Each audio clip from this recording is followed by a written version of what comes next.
নমস্কার বন্ধুরা, আমাদের ইউটিউব চ্যানেলের পক্ষ থেকে একবার স্বাগত। আজকে এই ভিডিওতে আমরা আলোচনা করব পশ্চিমবঙ্গের আরও একটি গুরুত্বপূর্ণ সরকারি চাকরি বিজ্ঞপ্তি সম্পর্কে, যেখানে অত্যন্ত ভালো মানের বেতনে এবং গুরুত্বপূর্ণ পোস্টে নিয়োগ করা হচ্ছে এবং তোমরা বিভিন্ন শিক্ষাগত যোগ্যতায় অ্যাপ্লিকেশন করতে পারবে। এবং আজকে যে বিজ্ঞপ্তি রয়েছে এটি হচ্ছে এসডিও অফিসের তরফ থেকে 2024 সালে নতুন নিয়োগ শুরু হলো এবং এখানে তোমরা অ্যাপ্লিকেশন করতে পারবে 16ই আগস্ট 2024 তারিখ পর্যন্ত। অর্থাৎ এই নির্দিষ্ট সময়ের মধ্যে তোমাদের এসডিও অফিসে অ্যাপ্লিকেশন ফর্মটি জমা করতে হবে, যেখানে তোমরা 18 থেকে 40 বছর পর্যন্ত অ্যাপ্লিকেশন করতে পারবে এবং গুরুত্বপূর্ণ পোস্টে নিয়োগ করা হচ্ছে। তো সেক্ষেত্রে শিক্ষাগত যোগ্যতা যদি থাকে তাহলে প্রত্যেকেই অবশ্যই অ্যাপ্লিকেশন করে দেবে। আজকে এই ভিডিওতে আমরা আলোচনা করব এই নিয়োগ সংক্রান্ত প্রত্যেকটি তথ্য সম্পর্কে, অর্থাৎ কোন পোস্টে নিয়োগ করা হচ্ছে, কি কি শিক্ষাগত যোগ্যতায় তোমরা অ্যাপ্লিকেশন করতে পারবে, বেতন কাঠামো থেকে শুরু করে সিলেকশন প্রসেস, প্রত্যেকটি তথ্য সম্পর্কে আলোচনা করব। তো তাই সম্পূর্ণ ভিডিও দেখো। আর এই ধরনের নিয়মিত চাকরি বিজ্ঞপ্তিগুলি পাওয়ার জন্য অবশ্যই চ্যানেলটি সাবস্ক্রাইব করে রাখো। এই চ্যানেল থেকে তোমরা পশ্চিমবঙ্গের প্রত্যেকটি জেলার, রাজ্য সরকারের এবং কেন্দ্রীয় সরকারের গুরুত্বপূর্ণ চাকরি বিজ্ঞপ্তিগুলি সময় মতো পেয়ে যাবে।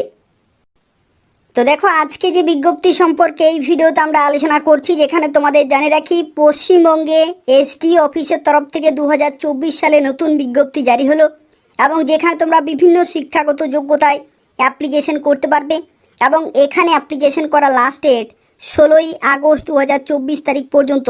অর্থাৎ এই নির্দিষ্ট সময়ের মধ্যে নির্দিষ্ট এসডি অফিসে তোমাদেরকে স্পিড পোস্টের মাধ্যমে অথবা কুরিয়ারের মাধ্যমে অথবা রেজিস্টার পোস্টের মাধ্যমে অ্যাপ্লিকেশন ফর্মটি কিন্তু সাবমিট করতে হবে। এবং যেখানে দেখো এখানে তোমাদের লিখিত পরীক্ষার মাধ্যমে এবং স্কিল টেস্টের মাধ্যমে কিন্তু নিয়োগ করা হবে। অর্থাৎ প্রথমেই যে পরীক্ষাটি হবে সেটি হচ্ছে রিটিন টেস্ট হবে এবং সেই রিটিন টেস্টে যারা কোয়ালিফাই করবে তাদেরকে ডাকা হবে স্কিল টেস্টে, অর্থাৎ স্কিল টেস্টও কিন্তু হবে। এবং এই দুটি ধাপে যদি তোমরা কোয়ালিফাই করতে পারো তাহলে গুরুত্বপূর্ণ পোস্টে চাকরি পেয়ে যাবে এবং যে লোকেশনের তরফ থেকে বিজ্ঞপ্তি জারি হয়েছে সেই লোকেশনে তোমাদের স্থায়ী বাসিন্দা হতে হবে, তাহলে তোমরা এখানে অ্যাপ্লিকেশন করতে পারবে। এবং এছাড়াও আরও একটি গুরুত্বপূর্ণ তথ্য, পশ্চিমবঙ্গের প্রত্যেকটি জেলাতেই এই ধরনের নিয়োগ খুব শীঘ্রই শুরু হতে চলেছে। তো সেক্ষেত্রে যদি তোমরা বিভিন্ন জেলা থেকে অ্যাপ্লিকেশন করতে চাইছো এই গুরুত্বপূর্ণ পোস্টে, তাহলে এই চ্যানেলটি নিয়মিত ফলো করতে থাকো। প্রত্যেকটি জেলার প্রত্যেকটি আপডেট তোমরা সময় মতো পেয়ে যাবে। তো দেখো, প্রথমে যে তথ্য সম্পর্কে আলোচনা করব যেটি হচ্ছে এখানে বেতন কাঠামো, বয়সের লিমিট এবং শিক্ষাগত যোগ্যতা কি রয়েছে। তো দেখো, এখানে বেতন তোমরা পেয়ে যাবে 15,000 টাকা প্রতি মাসে এবং তার সাথে এখানে দেখো মোবিলিটি সাপোর্ট কিন্তু রয়েছে 1800 টাকা প্রতি মাসে। অর্থাৎ 15,000 প্লাস 1800 টাকা তোমরা কিন্তু এখানে মোবিলিটি সাপোর্ট পেয়ে যাবে। এবং যেখানে দেখো 40 বছর পর্যন্ত তোমরা সর্বোচ্চ অ্যাপ্লিকেশন করতে পারবে। আর যদি তুমি SC ST হয়ে থাকো তাহলে 5 বছরের ছাড়, OBC হয়ে থাকলে তোমরা 3 বছরের ছাড় পেয়ে যাবে। এবং 1/7/2024 ডেট অনুযায়ী বয়সের লিমিট ক্যালকুলেট করা হবে। এবং এখানে দেখো শিক্ষাগত যোগ্যতা, শিক্ষাগত যোগ্যতার যে কোনো একটি যদি তোমাদের থাকে তাহলে তোমরা অবশ্যই অ্যাপ্লিকেশন করতে পারবে। এবং এখানে দেখো অথবা কিন্তু রয়েছে, অর্থাৎ প্রথমে শিক্ষাগত যোগ্যতা যে কোনো একটি থাকলে অ্যাপ্লিকেশন করতে পারবে, অথবা সেই শিক্ষাগত যোগ্যতা যদি না থাকে তাহলে দ্বিতীয় যদি থাকে তাহলে তোমরা এখানে অ্যাপ্লিকেশন করতে পারবে। প্রথমের ক্ষেত্রে দেখো যে শিক্ষাগত যোগ্যতা বলা হয়েছে, যেখানে বলা হচ্ছে মাস্টার্স ডিগ্রি কিন্তু থাকতে হচ্ছে সোশ্যাল সায়েন্সে অথবা সোশিওলজি অথবা সোশ্যাল অ্যানথ্রোপোলজি অথবা social work, MSW, business administration, MBA অথবা ইকোনমিক্স অথবা রুরাল ডেভেলপমেন্ট অথবা মাস কমিউনিকেশন, যে কোনো একটি শাখা থেকে বা যে কোনো একটি সাবজেক্টে যদি তুমি মাস্টার্স ডিগ্রি করে থাকো তাহলে অবশ্যই এখানে অ্যাপ্লিকেশন করতে পারবে। আর এই শিক্ষাগত যোগ্যতা যদি না থাকে তাহলে যদি তুমি গ্র্যাজুয়েশন করে থাকো যে কোনো শাখা থেকে এবং 2 বছরের যদি তোমাদের অভিজ্ঞতা থাকে হেলথ প্রজেক্টে তাহলেও তুমি এখানে অ্যাপ্লিকেশন করতে পারবে। অর্থাৎ যদি তোমাদের গ্র্যাজুয়েশন থাকে তাহলে 2 বছরের অভিজ্ঞতা চাই, আর যদি তুমি মাস্টার্স করে থাকো তাহলে নির্দিষ্ট শাখাতে বা নির্দিষ্ট সাবজেক্টে কিন্তু মাস্টার্স করা থাকলে তোমরা অবশ্যই এখানে অ্যাপ্লিকেশন করতে পারবে। এবং দেখো এখানে যে পোস্টে নিয়োগ করা হচ্ছে সেখানে তোমাদের জানি রাখি এখানে আশা কোঅর্ডিনেটর পোস্টে কিন্তু নিয়োগ করা হচ্ছে। মূল্যবান পোস্ট রয়েছে, অবশ্যই অ্যাপ্লিকেশন করে দেবে। যেখানে কম্পিউটার নলেজের ক্ষেত্রে দেখো বলা হচ্ছে নলেজ ইন MS অফিস এবং ইন্টারনেট সম্পর্কিত কিন্তু নলেজ অবশ্যই তোমাদের থাকতে হবে। এবং আদার ক্রাইটেরিয়া দেখো বলা হচ্ছে এবিলিটি টু কমিউনিকেট এফেক্টিভলি, অর্থাৎ কমিউনিকেশন স্কিল কিন্তু খুব ভালো থাকতে হবে। এবিলিটি টু ওয়ার্ক হার্ড, অর্থাৎ কাজ করার দক্ষতা এবং মানসিকতা অবশ্যই কিন্তু থাকতে হচ্ছে। এবং তার সাথে এখানে উইলিং টু ট্রাভেল এক্সটেন্সিভলি, অর্থাৎ এখানে কিন্তু বিভিন্ন জায়গাতে ট্রাভেল করতে হতে পারে, তো সেক্ষেত্রে সেই মানসিকতাও কিন্তু থাকতে হবে। তো এই সমস্ত গুরুত্বপূর্ণ ক্রাইটেরিয়াগুলি রয়েছে, এগুলো যদি ম্যাচ করে তাহলে তোমরা অ্যাপ্লিকেশন করতে পারবে।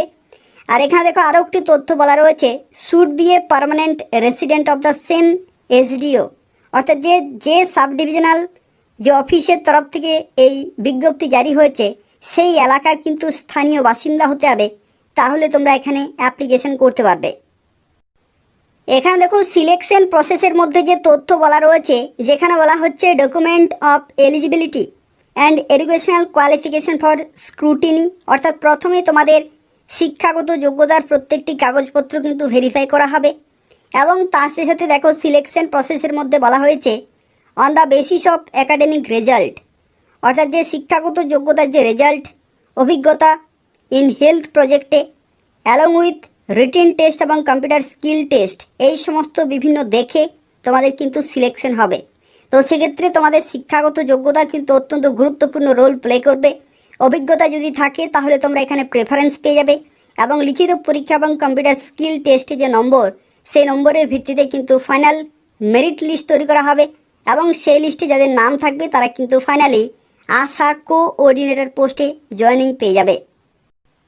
তো দেখো এখানে যারা অ্যাপ্লিকেশন করবে তাদের ক্ষেত্রে জানিয়ে রাখি যে সমস্ত গুরুত্বপূর্ণ ডকুমেন্টগুলো অবশ্যই তোমাদের অ্যাপ্লিকেশন ফর্মের সাথে অ্যাটাচ করতে হবে, তার মধ্যে রয়েছে দেখো প্রথমে তোমাদের অ্যাপ্লিকেশন ফর্মটি কিন্তু খুব ভালোভাবে ফিল আপ করতে হবে। অ্যাডমিট কার্ড কিন্তু তোমাদের অ্যাটাচ করতে হবে মাধ্যমিকের, অথবা এজ প্রুফ সার্টিফিকেট যদি বার্থ সার্টিফিকেট থাকে, আর যদি না থাকে তাহলে মাধ্যমিকের অ্যাডমিট কার্ডে তোমাদের ডেট অফ বার্থ কিন্তু দেওয়া রয়েছে। মার্কশিট অফ মাধ্যমিকের HS গ্র্যাজুয়েশন এবং পোস্ট গ্র্যাজুয়েশন, অর্থাৎ শিক্ষাগত যোগ্যতার মার্কশিটগুলো কিন্তু এখানে অ্যাটাচ করতে হচ্ছে। রেসিডেন্ট প্রুফ সার্টিফিকেট, আধার কার্ড অথবা ভোটার কার্ড, পাসপোর্ট অথবা রেশন কার্ড, যে কোনো একটি কিন্তু এখানে তোমাদের সার্টিফিকেট প্রয়োজন হচ্ছে। রেসিডেন্সিয়াল সার্টিফিকেট, অর্থাৎ তুমি কোন লোকেশনের বাসিন্দা, এবং কাস্ট সার্টিফিকেট যদি তোমাদের থাকে, কম্পিউটার নলেজ সার্টিফিকেট এবং অভিজ্ঞতা যদি থাকে, এই সমস্ত ডকুমেন্টগুলো অবশ্যই তোমাদের অ্যাটাচ করে 16ই আগস্ট 2024-এর মধ্যে তোমাদের নির্দিষ্ট SDO অফিসে জমা করতে হবে। তো দেখো আজকে যে বিজ্ঞপ্তি সম্পর্কে এই ভিডিওতে আমরা আলোচনা করছি, এটা নিয়োগ করা হচ্ছে বীরভূম জেলাতে, এবং বীরভূম জেলার যে বোলপুর SDO অফিস রয়েছে সেই অফিসের তরফ থেকে বিজ্ঞপ্তি কিন্তু জারি হয়েছে, যেখানে দেখো আশা কোঅর্ডিনেটর পোস্টে নিয়োগ করা হচ্ছে। এবং এখানে যারা অ্যাপ্লিকেশন করবে দেখো এখানে অ্যাপ্লিকেশন ফি কিন্তু রয়েছে 50 টাকা। 50 টাকা অ্যাপ্লিকেশন ফি পেমেন্ট করতে হবে ডিমান্ড ড্রাফটের মাধ্যমে। এবং ডিমান্ড ড্রাফটের ক্ষেত্রে দেখো এখানে তোমাদের অবশ্যই লিখতে হবে in favour of SDO Bolpur payable at PNB Bolpur. ঠিক আছে, ডিমান্ড ড্রাফট কিন্তু কেটে তোমাদের 50 টাকার এখানে কিন্তু পেমেন্ট করতে হবে। এবং তারপরে এই যে পেমেন্টের রিসিপ্ট রয়েছে সেটা তোমাকে অ্যাপ্লিকেশন ফর্মের সাথে কিন্তু অ্যাটাচ করতে হবে। এবং 16ই আগস্ট 2024 বিকাল 4টা পর্যন্ত সময় পাচ্ছ, যেখানে রেজিস্টার পোস্ট, স্পিড পোস্ট অথবা কুরিয়ারের মাধ্যমে তোমরা কিন্তু অ্যাপ্লিকেশন করতে পারবে। এবং এখানে টোটাল 1 জনকে নিয়োগ করা হচ্ছে এবং তোমরা ST ক্যাটাগরিতে কিন্তু অ্যাপ্লিকেশন করতে পারবে। তো দেখো যে লোকেশনে তুমি অ্যাপ্লিকেশন ফর্মটি পাঠাবে সেই লোকেশন কিন্তু দেওয়া রয়েছে Bolpur sub division, office of the sub divisional officer Bolpur, PO Bolpur, district Birbhum, এবং পিনকোড দেখো লেখা রয়েছে। এই লোকেশনে কিন্তু তোমাদের রেজিস্টার পোস্ট, স্পিড পোস্ট অথবা কুরিয়ার কিন্তু করতে হচ্ছে। এবং অবশ্যই দেখো এখানে বলা হচ্ছে application should be superscripted with application for the post of block programme coordinator, অর্থাৎ আশা কোঅর্ডিনেটর, এটা কিন্তু এনভেলপের উপর কিন্তু অবশ্যই তোমাদের মেনশন করতে হবে। এবং দেখো এই যে অ্যাপ্লিকেশন ফর্ম রয়েছে এই অ্যাপ্লিকেশন ফর্মের পিডিএফ আমি ডেসক্রিপশান বক্সে দিয়ে দেবো, সেখান থেকে তোমরা এই পিডিএফটি পেয়ে যাবে এবং এটা খুব ভালোভাবে কিন্তু ফিল আপ করতে হবে। অর্থাৎ যা কিছু এখানে তথ্য চেয়েছে প্রত্যেকটি কিন্তু ফিল আপ করতে হবে এবং যা কিছু ডকুমেন্ট তুমি অ্যাটাচ করবে প্রত্যেকটি কিন্তু এখানে টিক মার্ক দিতে হবে। দেখো এখানে বলা হচ্ছে প্লিজ টিক, অর্থাৎ যা কিছু তুমি ডকুমেন্ট এখানে অ্যাড করেছো বা অ্যাটাচ করেছো প্রত্যেকটি কিন্তু টিক দিয়ে তোমাদের ডেট অফ অ্যাপ্লিকেশন, কত তারিখে তুমি অ্যাপ্লিকেশন করছো এবং সিগনেচার করে তোমাদের নির্দিষ্ট সময়ের মধ্যে অ্যাপ্লিকেশন পুরোপুরি কমপ্লিট করতে হবে। যারা অ্যাপ্লিকেশন করতে চাইছো নির্দিষ্ট সময়ের মধ্যে অবশ্যই অ্যাপ্লিকেশন করে দেবে। আর তার পাশাপাশি বলে রাখি, পশ্চিমবঙ্গের বিভিন্ন জেলাতে এই ধরনের নিয়োগ কিন্তু বিভিন্ন সময় হয়ে থাকে। অর্থাৎ এসডিও অফিসের তরফ থেকে, বিডিও অফিসের তরফ থেকে, ডিএম অফিসের তরফ থেকে বিভিন্ন বিজ্ঞপ্তি কিন্তু জারি হয়, যেখানে বিভিন্ন পোস্টে বিভিন্ন সময় নিয়োগ হয়ে থাকে। সেই প্রত্যেকটি চাকরি আপডেট যদি তোমরা সময় মতো পেতে চাও তাহলে অবশ্যই চ্যানেলটি সাবস্ক্রাইব করে রাখো। এই চ্যানেল থেকে তোমরা পশ্চিমবঙ্গের প্রত্যেকটি চাকরি আপডেট পেয়ে যাবে এবং কেন্দ্রীয় সরকারের বিভিন্ন ডিপার্টমেন্টে যা কিছু নিয়োগ হয়ে থাকে সেই প্রত্যেকটি চাকরি আপডেট তোমরা কিন্তু সময় মতো পেয়ে যাবে। তো যারা এখনও পর্যন্ত চ্যানেলটি সাবস্ক্রাইব করোনি, সাবস্ক্রাইব করে নিয়মিত চ্যানেলটি ফলো করতে থাকো। এই চ্যানেল থেকে তোমরা প্রত্যেকটি চাকরি আপডেট সময় মতো পেয়ে যাবে। ধন্যবাদ।